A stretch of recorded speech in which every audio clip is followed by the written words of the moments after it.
తాకట్లో ఉన్న మీ బంగారాన్ని విడిపించి ఆ రోజు ఆన్లైన్ రేటుకి కొంటాం. Sharma gold company. గత కొన్ని రోజులుగా వేసవి ఎండల వేడితో ప్రజలు సతమతమవుతున్న వేళ మారిన వాతావరణం కాస్త ఉపశమనం కలిగించింది.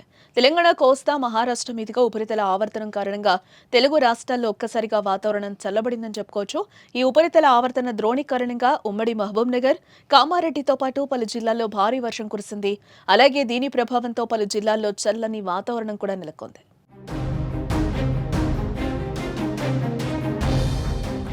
మరోపక్క మారిన వాతావరణం కారణంగా మరి కాసేపట్లో తెలంగాణ రాష్ట్రంలోని అనేక జిల్లాలతో పాటు హైదరాబాద్ నగర వ్యాప్తంగా వర్షం కురిసే అవకాశం ఉన్నట్లుగా వాతావరణ శాఖ అంచనా వేసింది.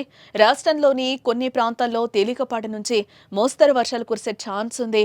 ఆదిలాబాద్, కొమరం భీం, ఆసిఫాబాద్, మంచిర్యాల, నిర్మల్, నిజామాబాద్, కామారెడ్డి జిల్లాలో ఉరుములు మెరుపులతో కూడిన వర్షం, 40 నుంచి 50 కిలోమీటర్ల వేగంతో గాలులు, కొన్ని చోట్ల మబ్బుల వర్షం కురిసే అవకాశం ఉంది. మరోపక్క జగిత్యాల, కరీంనగర్, రంగారెడ్డి, హైదరాబాద్, మహబూబ్ నగర్, సంగారెడ్డి, మెదక్ తదితర జిల్లాల్లో 30 నుంచి 40 కిలోమీటర్ల వేగంతో గాలులతో ఉరుములు మెరుపులతో కూడిన వర్షం కురిసే సూచనలున్నాయి. ఒడిశా నుంచి కొమారిన్ వరకు విస్తరించిన ఉపరితల ద్రోణితో పాటు ఛత్తీస్గఢ్ ప్రాంతంలో ఏర్పడిన తుఫాను ఆవర్తనం ప్రభావంతో వాతావరణంలో వచ్చిన మార్పుల నేపథ్యంలో తెలంగాణలోని కొన్ని జిల్లాల్లో భారీ వర్షాలు కురిసే ఛాన్స్ కనిపిస్తోంది.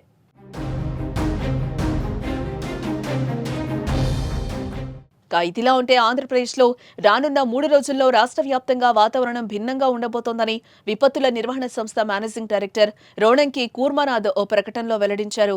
నిన్న ఇవాళ ఉష్ణోగ్రతలు 40 సెంటీగ్రేడ్స్ లోపే పరిమితమైనట్లుగా పేర్కొన్నారు.